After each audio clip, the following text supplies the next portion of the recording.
거품 소변의 진짜 의미.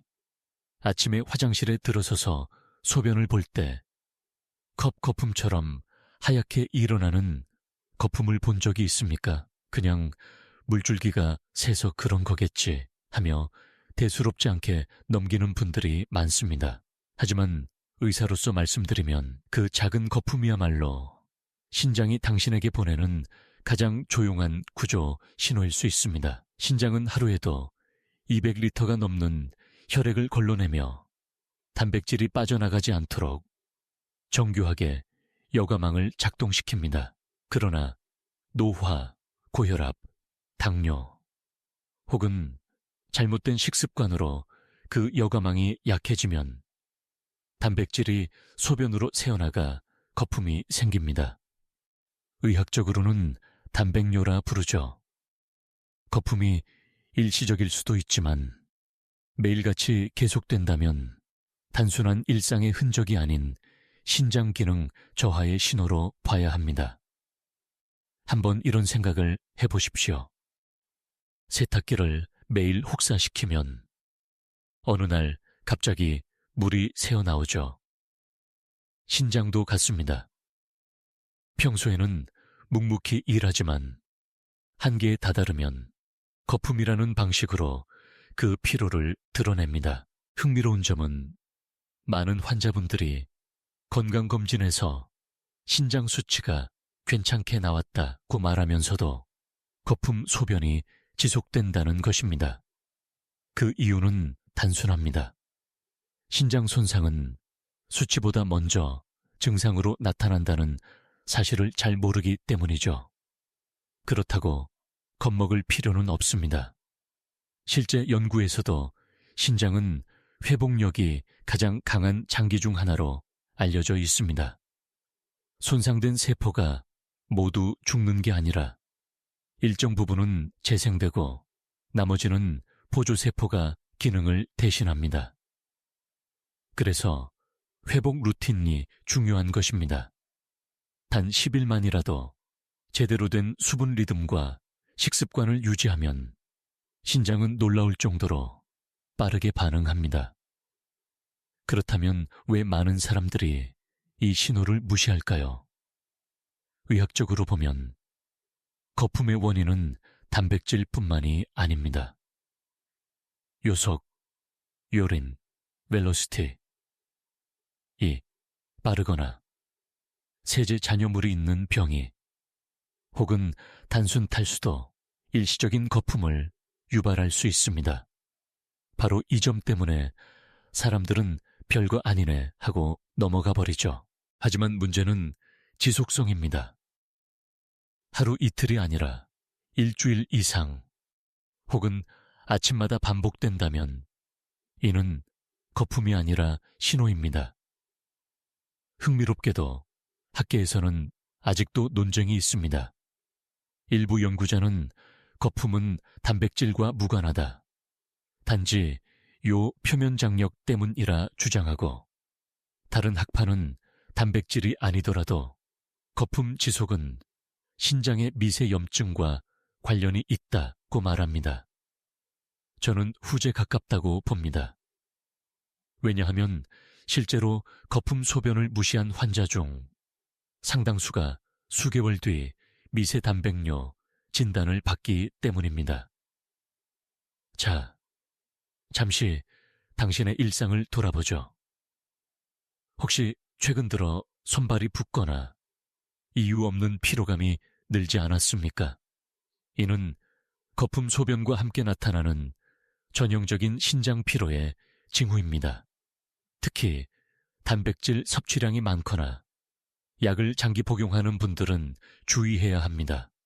제가 진료실에서 자주 하는 말이 있습니다. 신장은 말이 없는 장기입니다. 하지만 결코 침묵하지는 않습니다. 그 말 없는 신호를 듣는 첫 걸음이 바로 아침 거품 소변을 관찰하는 습관입니다. 오늘 아침부터라도 눈으로 한 번 더 확인해 보세요. 단순한 물거품인지 아니면 몸이 보내는 구조 신호인지 이제부터 10일간의 신장 디톡스 루틴을 함께 시작해 보려 합니다. 그 여정의 첫 단계는 신장의 피로를 눈으로 인지하는 순간부터입니다. 이 영상이 도움이 되셨다면 구독과 좋아요 눌러주세요. 작은 실천이 건강을 바꿀 수 있습니다. 이제 다음 단계에서는 왜 신장이 디톡스를 필요로 하는지, 그리고 그 과정이 어떻게 몸 전체의 회복으로 이어지는지를 자세히 알아보겠습니다. 디톡스가 필요한 이유. 많은 분들이 나는 술도 안 마시고 음식도 자극적이지 않게 먹는데 왜 신장이 나빠질까? 하고 물으십니다. 그 답은 단순합니다. 신장은 평생 쉬지 않고 일하는 장기이기 때문입니다. 당신이 잠들어 있는 동안에도 신장은 분당 약 1리터의 혈액을 걸러냅니다. 하루면 200리터 이상이죠. 그렇게 혈액 속에 노폐물, 염분, 잔여 약물, 그리고 대사 부산물들을 걸러내며 당신의 몸을 깨끗하게 유지시킵니다. 그런데 이 과정에서 생긴 노폐물은 마치 공장 안의 먼지처럼 신장 안쪽에 조금씩 쌓입니다. 문제는 나이가 들수록 청소 속도가 느려진다는 것입니다. 40대까지만 해도 신장은 하루에 걸러낸 노폐물의 대부분을 효율적으로 배출하지만 60세를 넘으면 역와율 GFR이 1년에 1%씩 떨어집니다. 여기에 고혈압이나 당뇨가 있다면 그 속도는 두세 배 빨라지죠. 이렇게 되면 노폐물이 혈액에 남아 돌고 결국 피로감, 부종, 혈압 상승 같은 전신 증상으로 이어집니다. 이것이 바로 신장 디톡스가 필요한 이유입니다. 디톡스라는 단어는 때로는 과장된 마케팅 용어처럼 들리지만 의학적으로 보면 신장 디톡스란 신장이 스스로 제 기능을 회복하도록 환경을 조정하는 과정입니다. 즉, 별다른 약을 쓰지 않고도 식습관, 수분, 수면 리듬을 조절해 신장에 휴식 시간을 주는 것이죠. 실제 일본의 니가타 노화연구소에서는 70세 이상 참가자 400명을 대상으로 10일 신장 회복 루틴을 진행했습니다. 그 결과 하루 단백질 섭취량을 20% 줄이고 아침 첫 수분 섭취 시간을 고정한 그룹에서 단백뇨 수치가 평균 17% 감소했습니다. 그럼에도 불구하고 이 연구에는 흥미로운 논쟁이 따랐습니다. 일부 학자들은 신장은 스스로 해독 능력이 있으니 별도의 디톡스는 불필요하다고 주장했죠. 그러나 실험 참가자들의 주관적 피로감이 뚜렷하게 줄고 소변 거품이 줄어든 것은 부정할 수 없었습니다. 즉, 디톡스는 신장을 강제로 씻어내는 행위가 아니라 신장이 스스로 회복할 수 있도록 돕는 리듬 조정에 가깝다는 뜻입니다. 제가 진료 현장에서 가장 자주 듣는 말 중 하나가 물은 많이 마시는데 왜 소변이 탁하죠? 입니다. 그 이유는 대부분 마시는 리듬이 엉망이기 때문입니다. 오전엔 커피, 오후엔 물 한두 잔, 저녁엔 국물. 이건 신장이 쉬지 못하게 만드는 일정입니다. 신장은 일정한 간격으로 물을 받아야 노폐물을 효율적으로 걸러냅니다. 불규칙한 수분 섭취는 오히려 여과막을 들쑤시게 되죠. 또 하나 중요한 포인트는 숨은 나트륨입니다. 한국인의 식단은 이미 염분 과다로 악명이 높습니다. 국, 찌개, 젓갈, 김치. 짜지 않다고 느껴도 실제 나트륨 함량은 하루 권장량을 훌쩍 넘습니다. 이렇게 과도한 염분은 신장을 혹사시키며 체내 수분의 균형을 깨뜨립니다. 그래서 신장은 매일 소금과의 전쟁을 치르고 있는 셈입니다. 신장 디톡스의 첫 번째 목적은 이 전쟁에서 신장에게 휴식기를 주는 것입니다. 그렇다면 당신에게 묻겠습니다. 하루 중 언제 물을 마시고 언제 쉬며 어떤 음식을 섭취하십니까? 그 리듬이 신장을 도울 수도 해칠 수도 있습니다. 디톡스는 절대 극단적인 단식이나 해독 주스가 아닙니다. 오히려 반대입니다. 적당한 수분, 충분한 영양, 규칙적인 배출. 이 세 가지가 조화를 이룰 때 신장은 스스로 정화하고 회복합니다. 의사로서 저는 이렇게 표현합니다. 신장은 말을 하지 않지만 리듬에는 반응한다. 즉, 일정한 생활 패턴이 곧 신장의 언어입니다.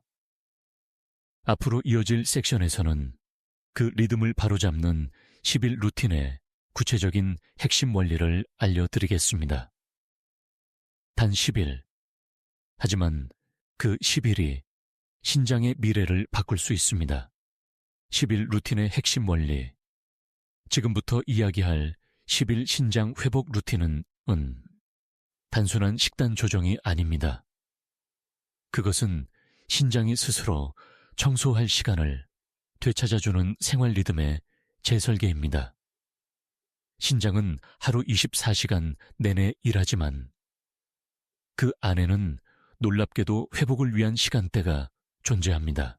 의학적으로 신장 자정 리듬, 레널, 스카디언 리듬이라 불리는 이 현상은 신장이 새벽 1시부터 오전 5시 사이에 가장 활발하게 노폐물을 배출한다는 사실을 의미합니다. 그런데 밤늦게 식사하거나 수면 중 자주 깨거나 이 시간대에 수분이 부족하면 이 회복 리듬이 무너집니다.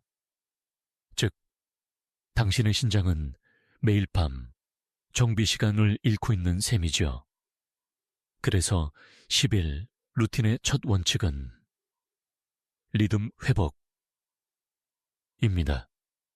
아침에 첫 수분, 점심에 단백질, 저녁에 절제된 식사, 그리고 충분한 수면. 이 네 가지 축을 10일간만 유지하면 신장의 여과 효율이 눈에 띄게 향상됩니다. 일본과 한국 공동 연구에서도 단 10일 동안에 규칙적인 수면 식사 패턴이 소변 단백질 수치를 평균 14% 낮췄다는 결과가 있습니다. 두 번째 원칙은 세포 휴식입니다.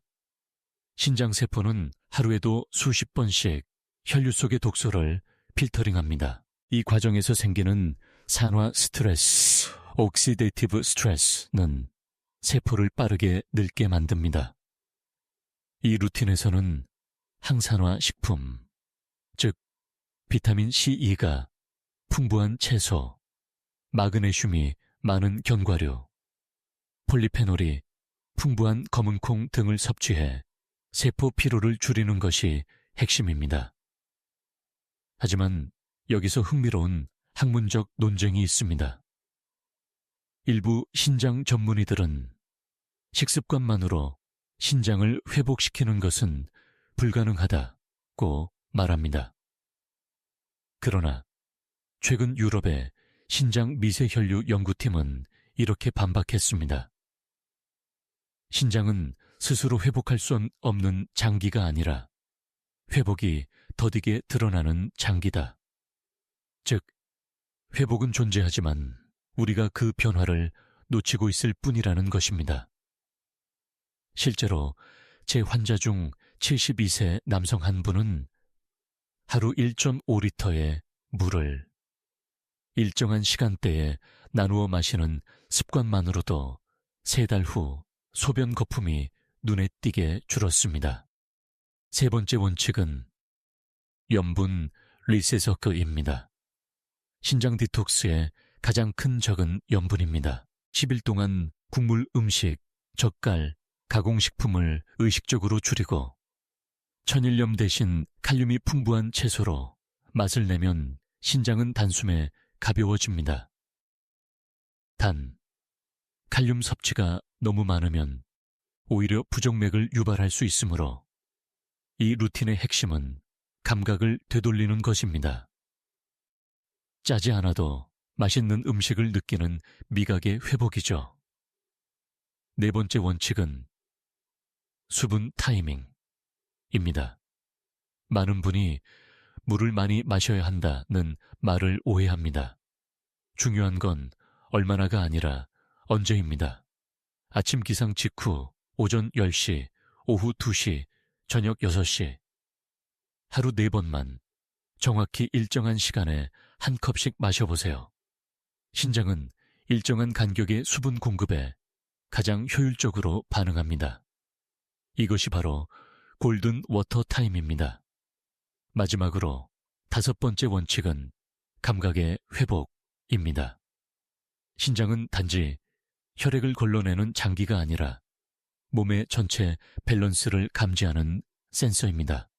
피로, 갈증, 붓기, 심지어 감정적 긴장까지도 신장은 반응합니다. 그래서 명상, 깊은 호흡, 산책 같은 정서적 안정이 신장 회복의 필수 요소로 등장합니다.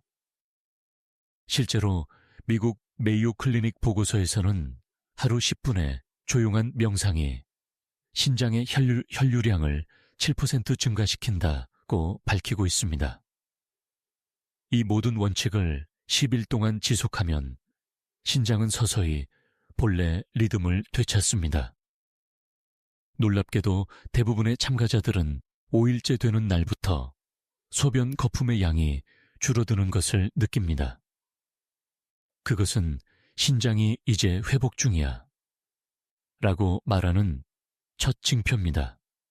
이제 다음 섹션에서는 그 회복 루틴의 시작점, 바로 아침 첫 한 잔의 비밀화를 구체적으로 밝혀드리겠습니다. 하루의 첫 물이 신장의 운명을 바꿉니다. 아침 첫 한 잔의 비밀 많은 이들이 물 많이 마셔야 좋다고 알고 있습니다. 하지만 언제, 어떤 온도의 물을 마시느냐가 더 중요합니다. 특히 신장 회복 루틴에서 아침 첫 한 잔은 단순한 수분 보충이 아니라 하루 전체의 여과 리듬을 여는 시동 버튼과도 같습니다. 밤새 몸은 수분을 잃고 신장은 6개월 시간 동안 농축된 소변을 만들어냅니다. 이때 첫 아침 물 한 잔은 말 그대로 신장에 새로 시작하자는 신호를 보내는 것입니다. 그런데 흥미롭게도 단순히 찬물을 마셨을 때와 미지근한 물을 마셨을 때의 신장 반응이 다르다는 사실 알고 계셨습니까? 의학적으로 신장은 천변화에 매우 민감한 장기입니다. 찬물을 마시면 위장과 신장 주변 혈관이 일시적으로 수축하여 여과 속도가 떨어집니다.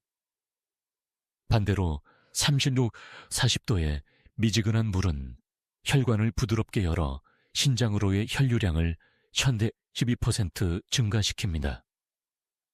그래서 아침 첫 물은 따뜻한 미지근한 물 200ml이 가장 이상적입니다.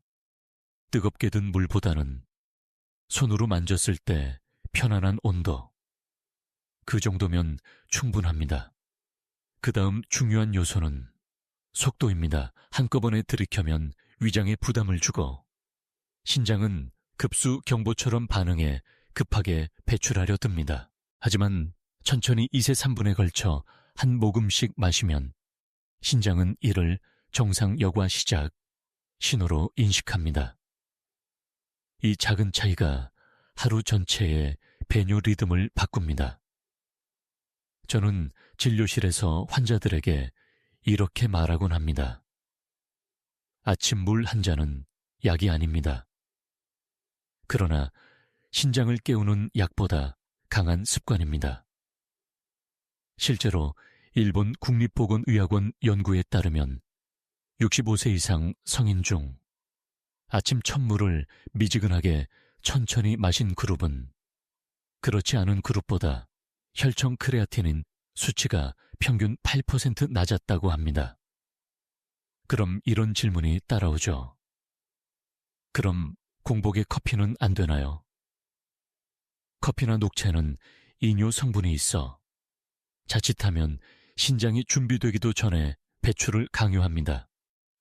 즉, 아직 기름칠되지 않은 엔진을 갑자기 돌리는 셈입니다.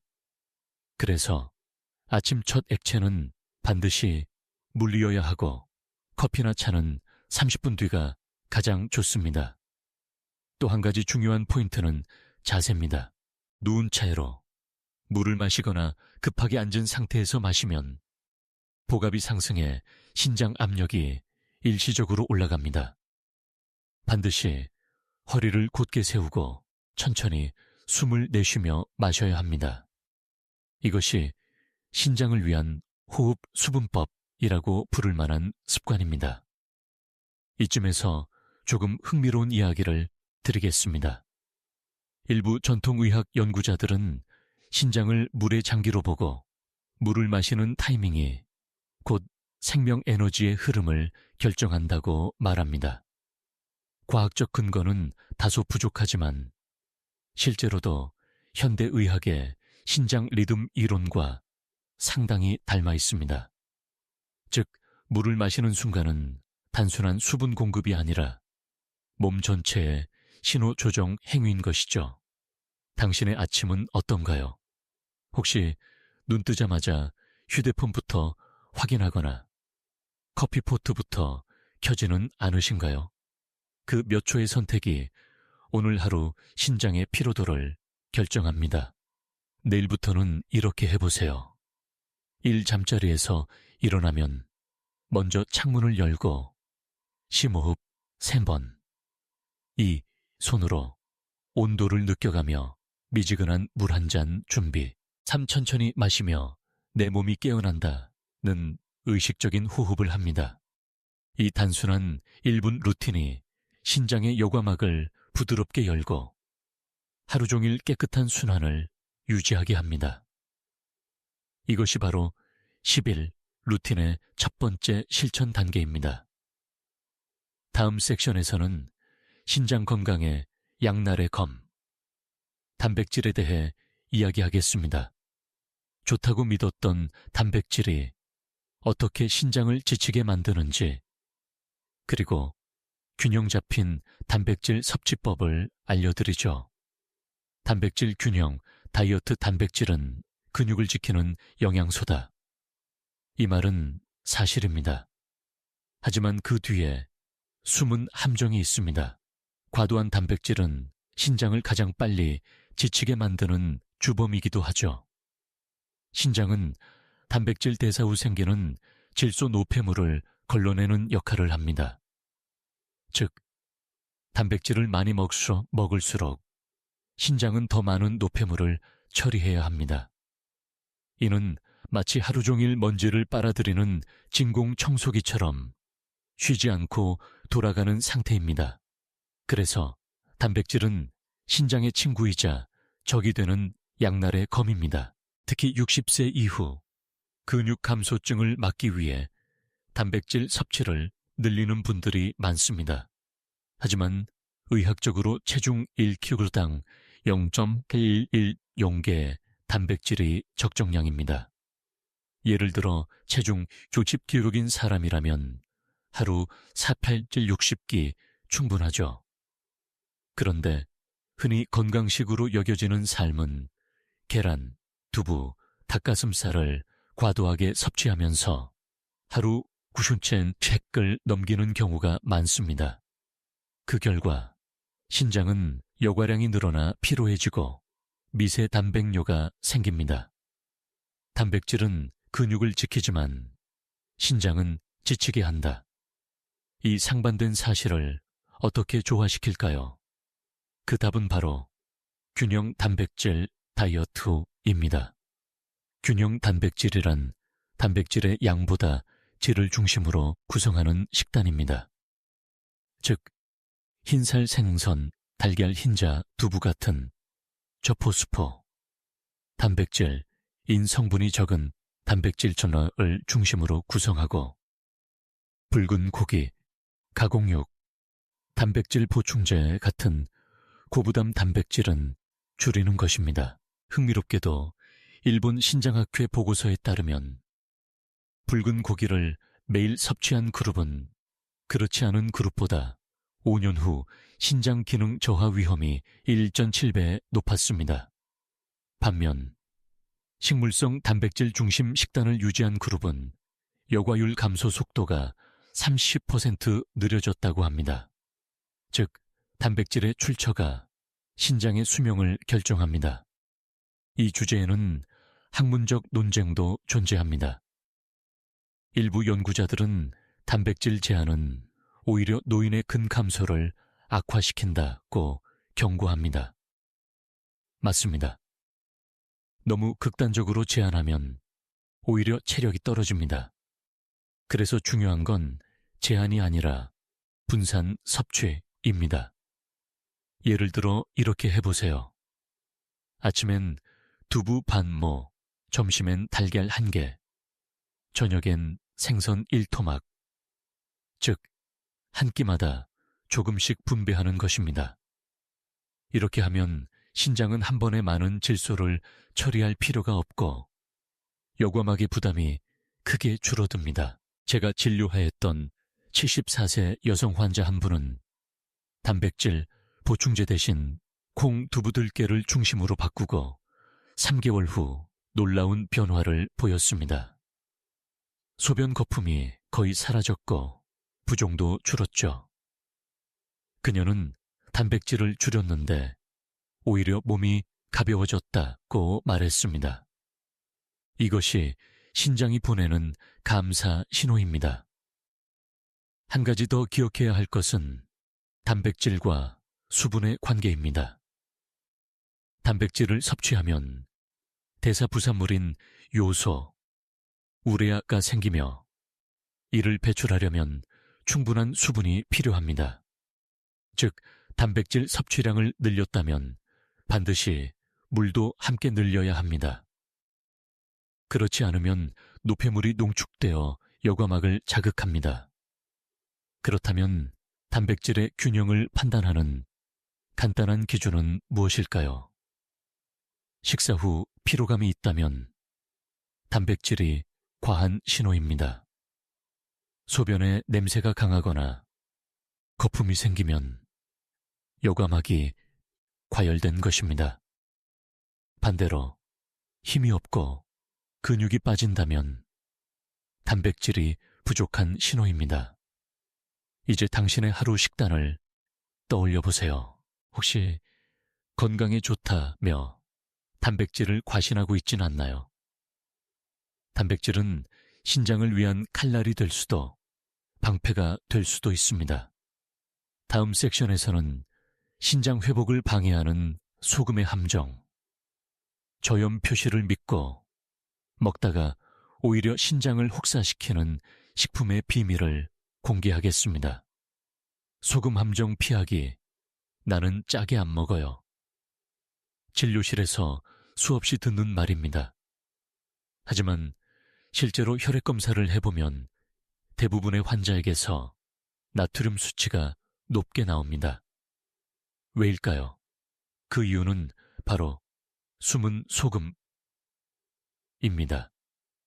한국인의 식탁에는 눈에 보이지 않는 염분이 가득합니다. 국물, 찌개, 김치, 젓갈, 간장조림, 심지어 저염 표시가 붙은 건강식품까지요. 실제로 서울의 한 영양학 연구팀이 60세 이상 노인 500명을 조사했을 때 짜지 않게 먹는다고 답한 사람들의 하루 평균 나트륨 섭취량은 무려 3,800mg였습니다. 세계보건기구 WHO의 권장량 2,000mg의 거의 2배입니다. 문제는 신장이 이 염분을 처리하기 위해 과로 모드에 들어간다는 것입니다. 신장은 여과 과정에서 염분 농도를 일정하게 유지하려고 혈류를 압박합니다. 그 결과 혈압이 상승하고 신장 내 모세혈관이 손상되죠. 이것이 바로 소금이 신장을 망친다는 말의 의학적 근거입니다. 그렇다면 저염 간장, 무염 김치는 괜찮을까요? 놀랍게도 그렇지 않습니다. 이들 식품에는 대체염, 소디움 서브스티튜트, 이라 불리는 칼륨염이나 글루타민 산나트륨 MSG이 들어있는 경우가 많습니다. 겉보기엔 짜지 않지만 신장은 여전히 염분을 처리하느라 부담을 느낍니다. 또한 이런 제품을 섭취하면 맛이 약하다는 이유로 결국 더 많이 먹게 되는 심리적 착각 효과가 나타납니다. 한 연구에서는 저염식품을 섭취한 사람들의 하루 나트륨 총량이 오히려 일반 식단 그룹보다 12% 높았습니다. 즉, 저염이라는 말에 속는 순간 신장은 더 힘들어진다는 이야기죠. 그렇다면 어떻게 해야 할까요? 첫째, 라벨을 보세요. 나트륨 1회 제공량 200mg 이하인 제품을 고르는 것이 기본입니다. 둘째, 조리 단계에서 간을 절반만 하고 식탁에서 남은 간을 직접 조절하세요. 이 습관만으로도 하루 나트륨 섭취량이 30% 줄어듭니다. 셋째, 미각을 리셋하세요. 소금을 줄이는 첫 3일은 밍밍하게 느껴지지만 일주일이 지나면 혀의 감각이 바뀝니다. 그때부터는 자연식의 단맛, 채소의 향, 국물의 고소함이 다시 느껴집니다. 이 변화는 단순한 취향의 문제가 아니라 신장의 회복을 알리는 신호입니다. 여기서 흥미로운 논쟁이 하나 있습니다. 일부 학자들은 염분 섭취가 너무 낮으면 오히려 탈수와 저혈압을 유발한다고 주장합니다. 맞는 말입니다. 신장은 균형을 좋아하지 극단을 좋아하지 않습니다. 그래서 하루 2000mg, 즉 소금 한 티스푼 이하가 가장 이상적인 양입니다. 문제는 줄이는 게 아니라 몰래 들어오는 소금을 인식하는 것입니다. 한 할머니 환자께서 이런 말을 하셨습니다. 짜게 먹으면 밥이 술술 넘어가서 식사량이 늘어요. 맞습니다. 짠맛은 미각을 자극해 식욕을 과도하게 올립니다. 결국 더 많은 음식이 들어오고 그만큼 신장의 부담도 커지죠. 이제 당신의 식탁을 떠올려 보세요. 국은 얼마나 자주 드시나요? 김치는 하루 몇 조각인가요? 소금을 줄이는 일은 맛없는 삶이 아니라 신장을 살리는 선택입니다. 내일부터 해보세요. 국은 절반만, 간장은 티스푼 하나로 제한, 김치는 하루 2조각 이하. 작은 변화지만 10일이면 신장은 눈에 띄게 가벼워집니다. 다음 섹션에서는 소금보다 더 무서운 숨은 위협, 바로 약물과 보조제 속에 숨어있는 신장 폭탄 습관을 살펴보겠습니다. 의사조차 간과하는 그 함정을 밝혀드리죠. 숨겨진 약물 폭탄 습관. 의사에게 받은 약인데 설마 해롭겠어요? 진료실에서 제가 가장 자주 듣는 말입니다. 하지만 신장의 입장에서 보면 그 설마가 매일 폭탄을 맞는 일이 될 수도 있습니다. 신장은 체내의 독소뿐 아니라 약물 대사 후 생기는 부산물까지 모두 걸러냅니다. 즉, 복용하는 모든 약은 신장을 통과한다는 뜻입니다. 고혈압약, 진통제, 당뇨약, 심지어 비타민 보조제까지요. 문제는 그중 일부가 신장을 보호하는 대신 오히려 과로시키는 경우가 많다는 것입니다. 대표적인 것이 바로 진통제, 비스테로이드성 소염 진통제 NSAIDs입니다. 두통, 관절통 때문에 손쉽게 복용하는 약이지만 이 약물은 신장의 혈류를 감소시켜 여과 기능을 일시적으로 떨어뜨립니다. 특히 나이가 들수록 신장 혈관이 좁아져 있기 때문에 단 한 알로도 신장이 큰 부담을 느낍니다. 그래서 진통제를 매일 한 알씩 복용하는 습관은 신장에게는 매일 폭탄을 던지는 행동과 같습니다. 또한 고혈압 약 중 일부 이뇨제는 체내 수분을 과도하게 배출시켜 탈수 상태를 유발하기도 합니다. 물론 약 자체가 나쁘다는 뜻은 아닙니다. 문제는 복용 리듬과 병용 습관입니다. 물 섭취가 부족한 상태에서 이뇨제를 복용하면 신장은 급격한 혈류 감소에 노출되고 여과막이 미세 손상을 입습니다. 한 예로 68세 남성 환자분이 있었습니다. 매일 고혈압 약과 함께 관절통 진통제를 복용했는데 6개월 만에 신장 수치가 급격히 악화됐습니다. 약을 중단하고 수분 섭취를 늘린 후 단 3개월 만에 소변 거품이 사라지고 크레아티닌 수치가 0.2 낮아졌습니다.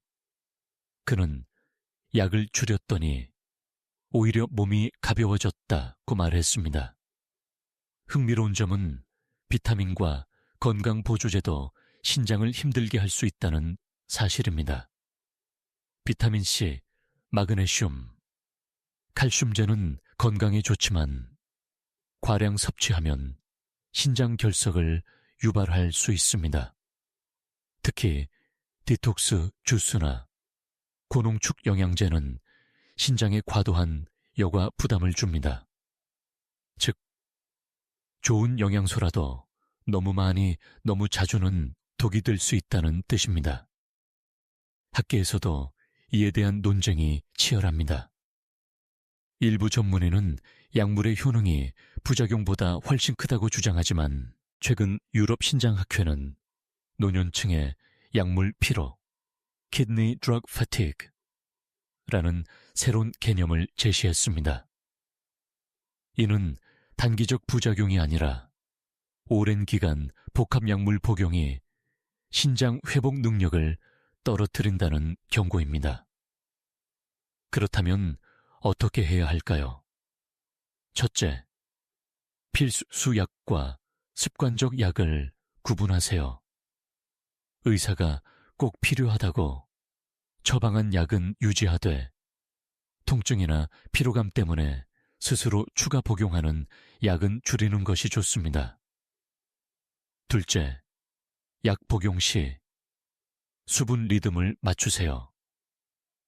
약을 먹기 전후로 200ml의 물을 충분히 섭취하면 약물이 신장을 지나갈 때 여과막 손상을 줄일 수 있습니다. 셋째, 보조제 중복을 피하세요. 건강식품이라 안전하다는 말은 오해입니다. 같은 성분이 여러 제품에 들어있어 하루 권장량을 초과하는 경우가 많습니다. 제품 라벨에 함량과 중복 성분을 꼭 확인하세요. 신장은 고요하지만 똑똑한 장기입니다. 당신이 먹는 것을 다 기억하고 나중에 반드시 반응합니다. 약을 줄이고 물을 늘리고 신장의 리듬에 맞춰주는 것. 그것이 디톡스의 진짜 의미입니다. 이제 다음 섹션에서는 물만큼 중요한 또 다른 리듬, 바로 몸속 수분의 시간표, 언제 마시고 언제 쉬어야 신장이 가장 편안해지는지 그 놀라운 타이밍의 비밀을 밝혀드리겠습니다. 몸속 수분의 리듬. 물을 많이 마시면 신장이 좋아진다. 이 말은 반은 맞고 반은 틀립니다. 물의 양보다 더 중요한 것은 리듬입니다. 신장은 지속적 리듬에 맞춰 일하도록 설계된 장기입니다.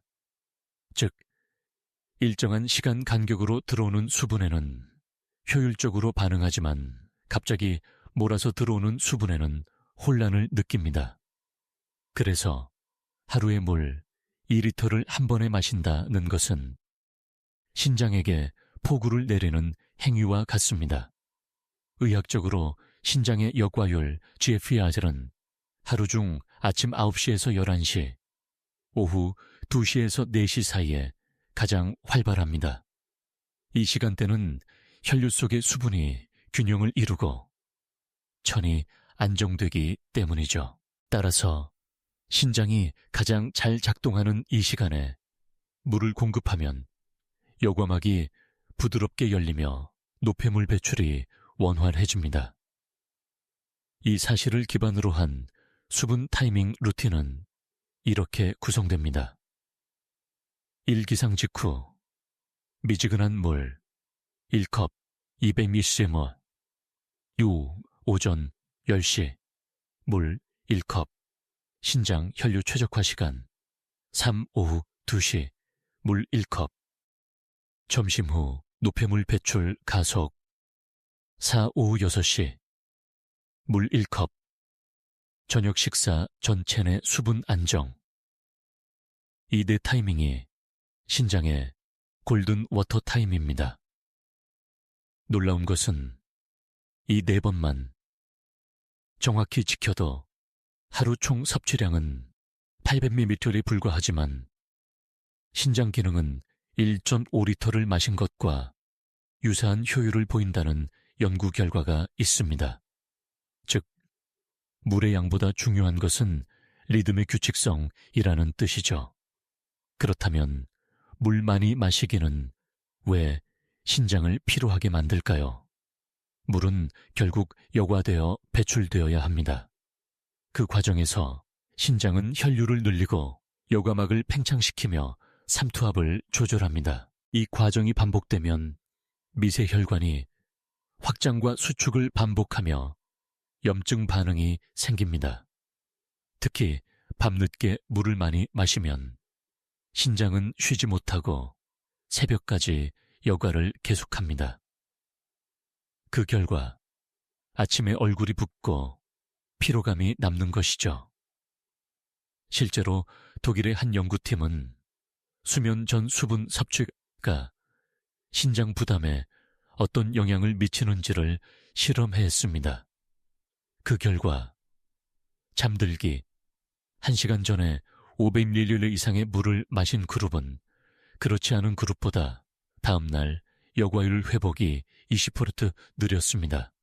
즉, 잠들기 전 물은 오히려 회복을 방해합니다. 흥미롭게도 일부 전통요법에서는 신장 건강을 위해 물 단식, 수금 식단을 제한하기도 합니다. 하지만 현대의학에서는 이를 권장하지 않습니다. 탈수 상태가 되면 체내 노폐물 농도가 급격히 올라가고 여과막이 자극을 받기 때문입니다. 신장은 많이보다 꾸준해를 좋아합니다. 그럼 당신은 하루 중 언제 가장 목이 마르십니까? 그때는 이미 늦었습니다. 갈증은 신체의 경고 신호로 신장이 이미 수분이 부족해 라고 외치는 순간입니다. 즉, 갈증을 느끼기 전에 마시는 습관이 진짜 예방입니다. 작은 팁을 드리죠. 스마트폰 알람을 물 타임으로 설정해 보세요. 기상 후 0분, 오전 10시, 오후 2시, 오후 6시. 이렇게 4회 반복 알람을 설정하고 10일만 지켜보세요. 거품 소변이 줄고 소변색이 옅어지며 피로가 눈에 띄게 감소할 것입니다. 이 리듬을 10일간 유지한 60세 이상 참가자 200명을 대상으로 한 일본 연구에서는 단 10일 만에 체내 노폐물 지표 B가 평균 11% 감소했습니다. 이는 약물 없이 수분 리듬만 바꿔서 얻은 결과였습니다. 당신의 신장은 매일 시계를 들고 일합니다. 그 시계에 맞는 물을 줄 때 신장은 고요히 미소 짓습니다. 다음 섹션에서는 이 균형을 한순간에 무너뜨리는 야식의 함정, 단 한 숟갈의 늦은 식사가 왜 다음 날 거품 소변에 직접 원인이 되는지 알려드리겠습니다. 신장을 무너뜨리는 야식, 잠이 안 와서 배가 고파서 그냥 한 숟갈만, 이 한 숟갈이 당신의 신장을 가장 괴롭히는 순간일 수 있습니다. 특히 60세 이후에는 야식이 단순한 습관이 아니라 신장 기능 저하의 촉매제가 됩니다. 신장은 새벽 1시부터 오전 5시까지 하루 중 유일하게 자기 정비를 하는 시간대입니다.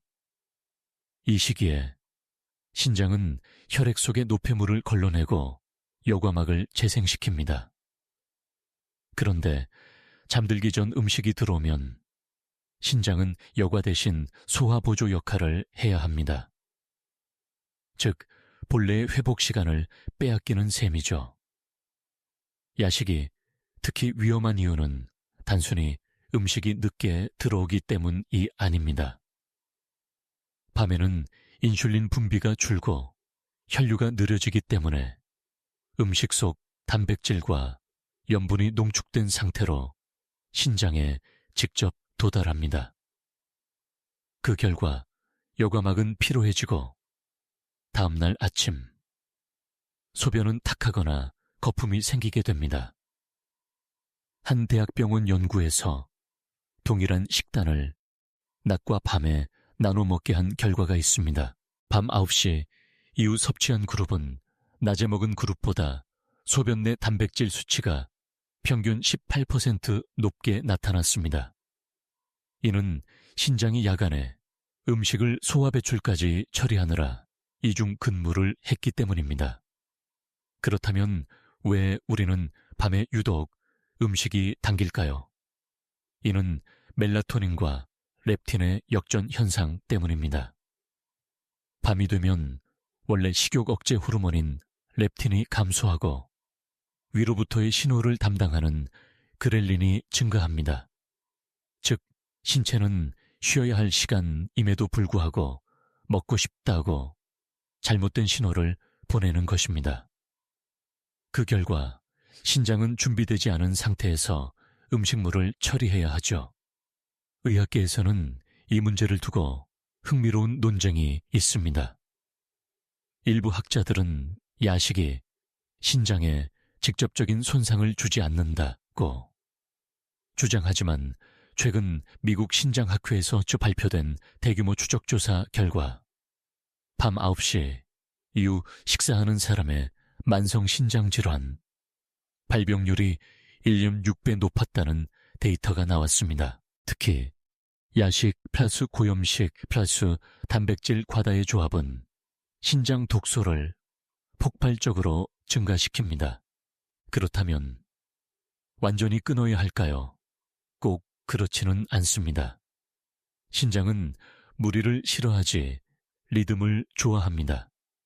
배고파서 잠들기 어렵다면 수면 2시간 전 따뜻한 물 1컵과 단백질 5지 이하의 간단한 스낵으로 충분합니다. 예를 들어 삶은 단호박 2조각, 미지근한 두유 반 컵, 소금 없는 견과류 3단사알, 이 정도는 신장이 부담 없이 처리할 수 있습니다. 또한 야식 욕구를 줄이는 3분 루틴도 있습니다. 밤 9시 이후 입안이 심심할 때 따뜻한 물로 입안을 헹구고 10회 깊은 복식 호흡을 해보세요. 이 단순한 행위가 위산 분비를 줄이고 가짜 배고픔을 잠재웁니다. 실제 임상에서도 이 방법으로 야식 빈도가 40% 이상 감소했습니다. 신장은 우리가 자는 동안에도 일합니다. 그 일에 방해가 되는 건 단 한 숟갈의 야식일 뿐입니다. 당신의 신장이 오늘 밤 조용히 회복하도록 그 한 숟갈을 참는 선택이 내일 아침 맑은 소변의 시작이 됩니다. 다음 섹션에서는 이렇게 10일 루틴을 시작했을 때 나타나는 놀라운 변화, 회복의 첫 징후에 대해 이야기하겠습니다. 몸이 보내는 작지만 확실한 희망의 신호들을 함께 살펴보죠. 회복의 첫 징후, 신장은 조용히 일하지만 회복할 때는 아주 분명한 신호를 보냅니다. 10일 루틴을 시작한 지 며칠 지나면 당신의 몸은 미묘하지만 확실한 변화를 느끼게 될 것입니다. 첫 번째 징후는 소변의 변화입니다. 아침마다 거품이 심하던 소변이 서서히 맑아지고 표면의 거품이 금세 사라집니다.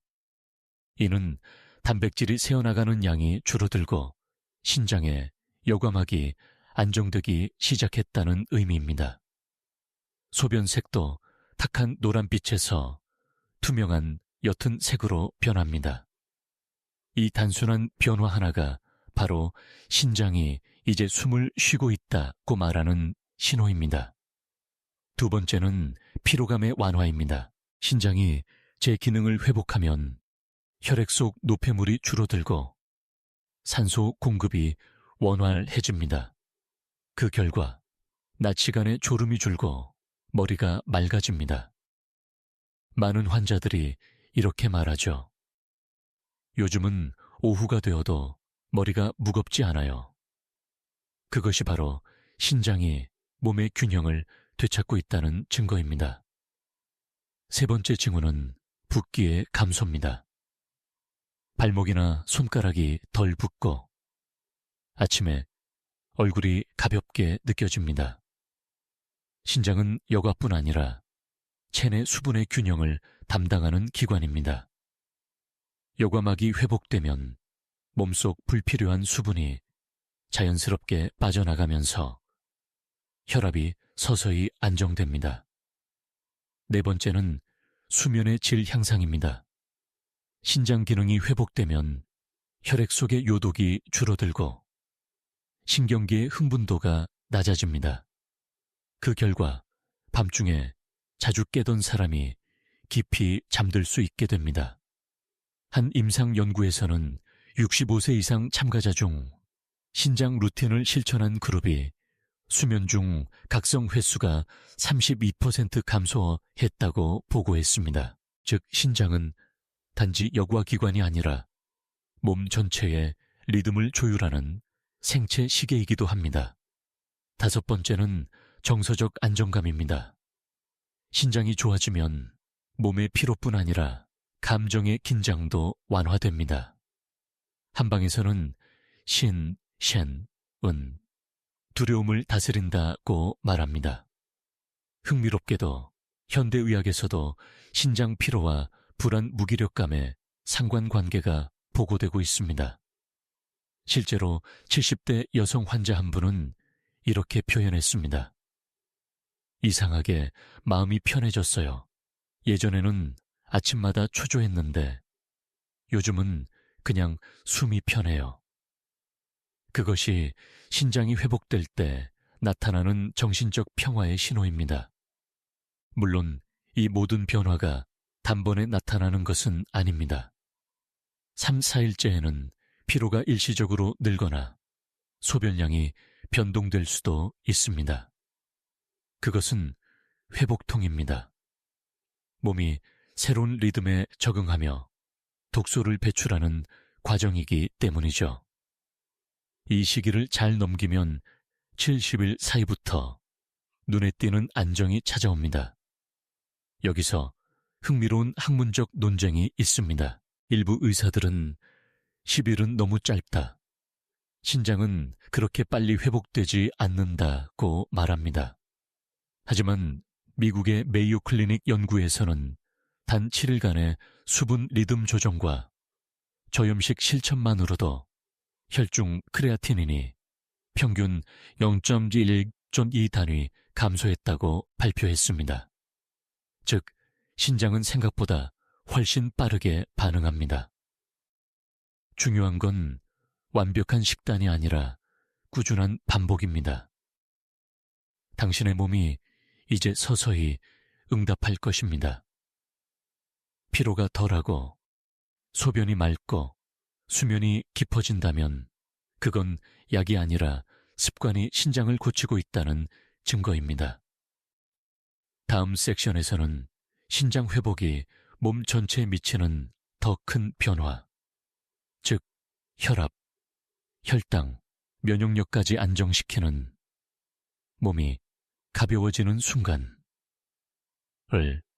함께 살펴보겠습니다. 몸이 가벼워지는 순간, 10일 루틴을 성실히 실천한 사람들은 한결같이 이렇게 말합니다. 몸이 갑자기 가벼워졌어요. 이 표현은 단순한 기분이 아닙니다. 신장이 회복되면 실제로 몸의 혈류, 압력, 그리고 세포 대사가 달라집니다. 신장은 단지 노폐물 처리기가 아닙니다. 그것은 혈압 조절기이자 산염기 균형의 조율자, 그리고 에너지 순환의 관제탑입니다.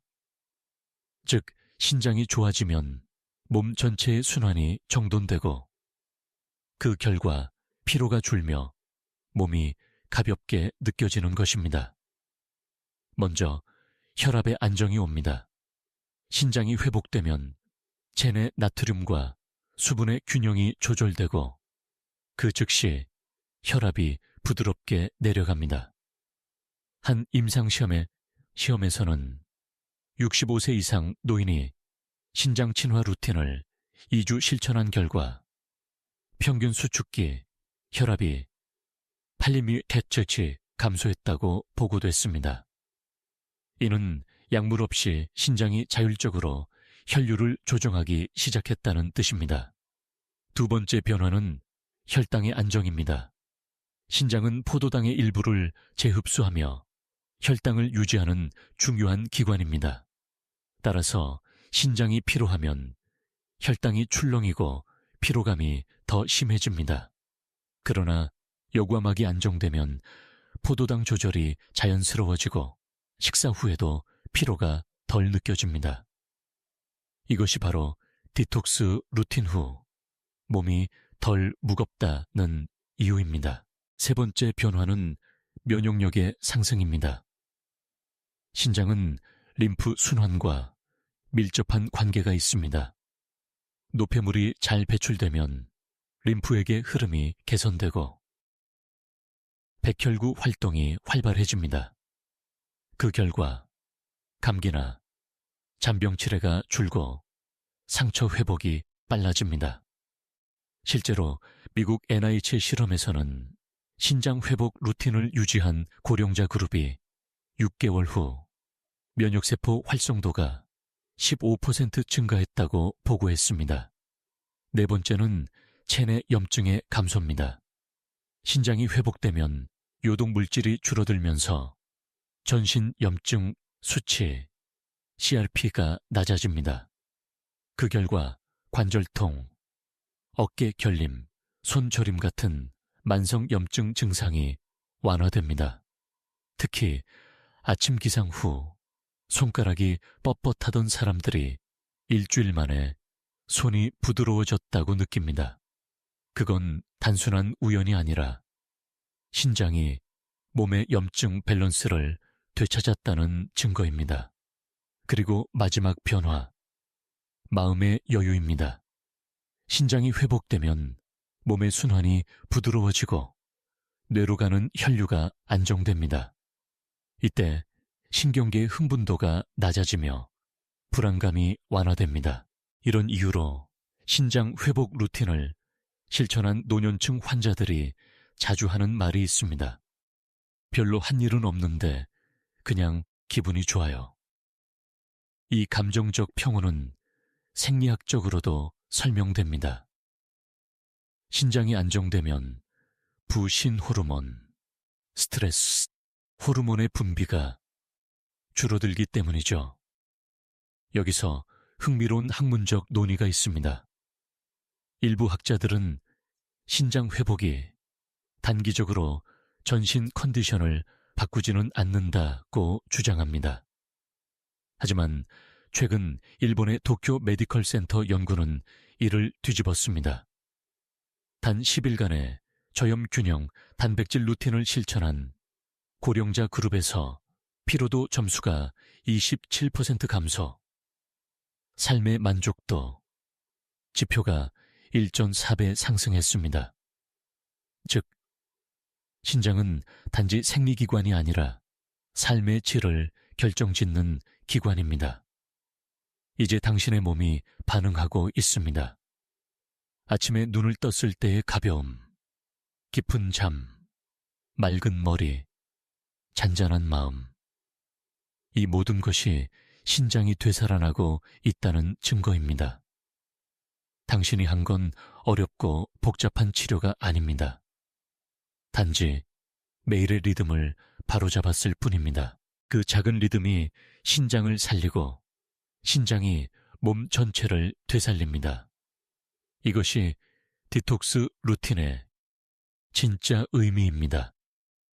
이제 마지막 섹션에서는 당신이 오늘부터 평생 실천할 수 있는 가장 단순한 신장 습관과 함께 지금 바로 시작하세요. 라는 메시지를 전하겠습니다. 지금 바로 시작하세요. 여기까지 함께 걸어오신 당신. 이제 신장은 분명히 변화를 느끼고 있을 것입니다. 하지만 진짜 회복은 10일 루틴을 끝냈다고 완성되는 것이 아닙니다. 그 10일이 새로운 리듬의 시작점이 되어야 합니다. 신장은 말을 하지 않습니다.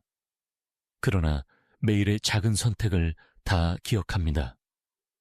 오늘 당신이 물을 천천히 마셨는지, 저녁을 일찍 마쳤는지, 염분을 줄였는지는 이 모든 것이 신장의 일기장에 차곡차곡 적힙니다. 그리고 그 일기의 마지막 페이지는 바로 건강한 내일이 될 것입니다. 하루를 돌아볼까요? 아침 첫 미지근한 물 한 잔으로 신장을 깨웠고 단백질과 소금을 조절하며 신장의 부담을 덜었습니다. 약을 조심하고 물의 리듬을 지켰으며 늦은 야식을 참았습니다. 이 단순한 행동들이 모여 신장은 스스로 회복하는 길로 들어섭니다. 당신의 몸은 생각보다 훨씬 강하고 신장은 생각보다 훨씬 관대합니다. 조금의 시간과 관심만 주면 신장은 언제든 다시 맑은 여과를 시작합니다. 그 증거는 이미 당신의 몸이 보여주고 있습니다. 피로가 줄고 부종이 사라지고 아침 소변이 맑아졌다면 그것이 신장의 감사 인사입니다. 이제 남은 건 꾸준함입니다. 의사로서 저는 단언합니다. 신장은 완벽을 바라지 않습니다. 다만 포기하지 않는 리듬을 원합니다. 하루라도 놓치면 괜찮습니다. 다시 시작하면 됩니다. 중요한 건 오늘의 선택이 내일의 신장을 만든다는 믿음입니다.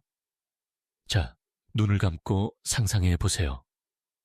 내년 이맘때 당신의 몸은 지금보다 훨씬 가볍고 혈압은 안정되어 있으며 걷는 발걸음은 더 부드럽고 밤잠은 더 깊어졌을 것입니다.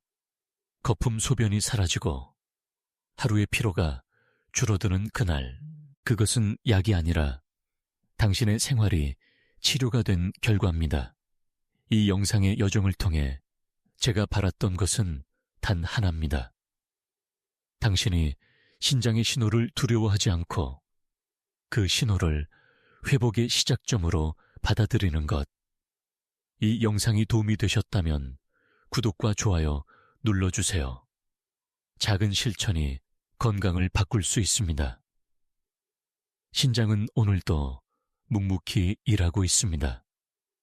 그 수고를 덜어주는 단 한 가지 방법, 바로 지금 당신의 물 한 잔으로 시작하세요. 지금 시작하시면 내년 이맘때는 전혀 다른 삶이 펼쳐질 수 있습니다. 오늘이 그 첫걸음입니다.